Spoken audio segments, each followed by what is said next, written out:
Why, hello! We're going to start a lovely series of problem, which is it runs like shit, and then solution and fix.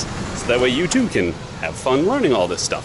So, I wanted to give you a quick source of the problem, which is the engine shaking like a, I don't know, crack addict that doesn't have his fix. Anyway, so it's got that, it's getting an oil change and some other things, so I will let you know as soon as we figure out what we need to do and what we did, and then on to the fix. Alright, I couldn't resist. 1, 2, 3, 4, 5, 6, and 7. 7 bolts missing at the oil pan.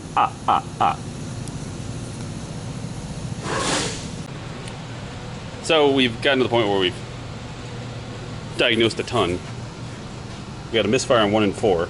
Coil's gone bad. It's got a lovely crack in it.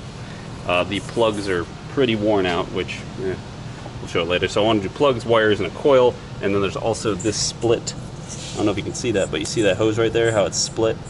I need to replace all that booster line because that goes to brake booster over to your intake, and that's going to be a big old vacuum leak. And at this point, that's where we need to start with, because we need to get this thing running kind of smooth. But it's also got a valve cover leak. It's got oil missing the plugs out of the oil pan. I have no idea what's going on with the timing belt. Looks like it's got a newish alternator on it. It needs a lot of help, but we'll try and do it what we can that's as cost effective as possible. And yeah, so I will upload this tonight and say hello stream. If you want to watch live, I stream live every day, Monday through Friday. If I'm at work, I'm streaming.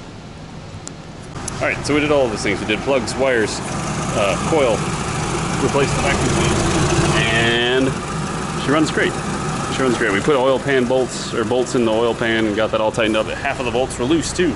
Like, the rest of the bolts that were there were loose. It's great, but it's a lot better now.